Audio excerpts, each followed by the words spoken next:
So here's a not so secret. Jamaicans are obsessed with KFC. The struggle is so real that there will be lines stretching all the way to the airport, whether through rain, hurricane, or yes, even pandemics. But today I want to show you how to make a different type of KFC. This recipe is my take on the beloved, sweet, spicy, and also addictive Korean fried chicken. Maybe once you try this recipe, you will think twice about joining those long lines. Let's get into it.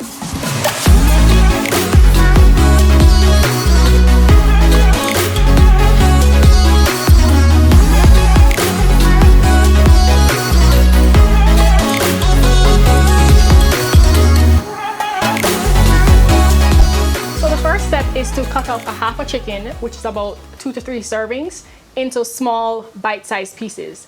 The traditional Korean fried chicken recipe is always cut into chunk-sized pieces, and I think this lends nicely to the chicken soaking in all that yummy seasoning a lot better and also frying a lot quicker. Now we're going to marinate our chicken. For my spice mix, I like to add curry powder, some onion powder, fresh ginger, garlic, and salt. To refresh your memory about how to cut up a chicken into bite-sized pieces, remember to check out my video on how to cut up a chicken. We're gonna just pour everything in the chicken and then add some milk afterward. Now give some love to your chicken by stirring thoroughly to evenly distribute the spices. Then cover with saran wrap and refrigerate for at least an hour to overnight for maximum flavor. Alright, so I just got my chicken out of the fridge. It's been marinating for about an hour or so. I'm gonna rest this on the countertop to bring it up to room temperature, just for a better frying experience. What makes Korean fried chicken so special is the coating. It's all about lightness and crispiness. And if you watch to the end of the video, you'll see that it's also in the frying technique. Let's get into making our coating. Now add half a cup of flour and half a cup of cornstarch. Then we're going to add a teaspoon of baking powder, a teaspoon of ginger powder, a pinch of white pepper, and a half a teaspoon of salt.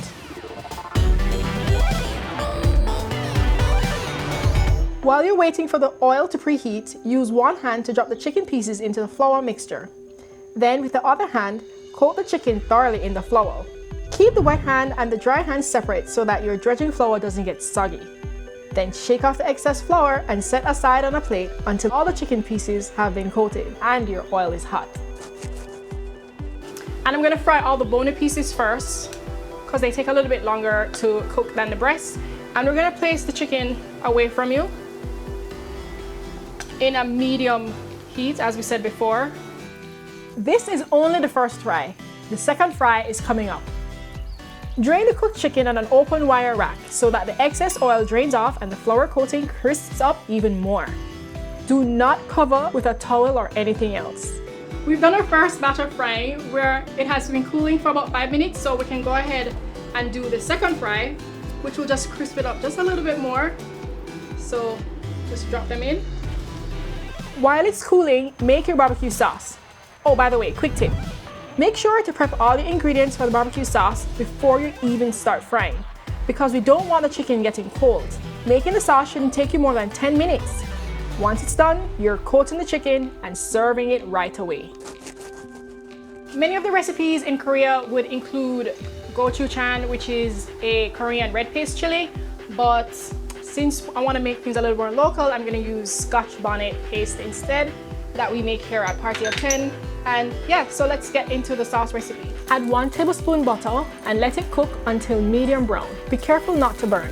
Immediately add 4 cloves of garlic, which I've pressed with my garlic masher, 1 teaspoon grated ginger, 1 tablespoon tomato puree or ketchup if you'd like, 2 tablespoons light soy sauce, which you can cut down to 1 tablespoon to reduce the salt content, 2 tablespoons sugar. You could use brown sugar to add a deeper molasses flavor, 2 tablespoons honey, half a teaspoon mustard, 1 teaspoon finely diced Scotch Bonnet, 2 tablespoons chopped peanuts, and 1 tablespoon of water.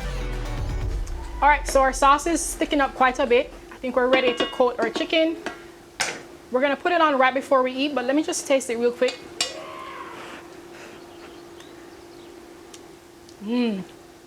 So good and spicy. The chicken and the sauce are ready, and by the looks and smell of this, I think the flavor is going to be phenomenal.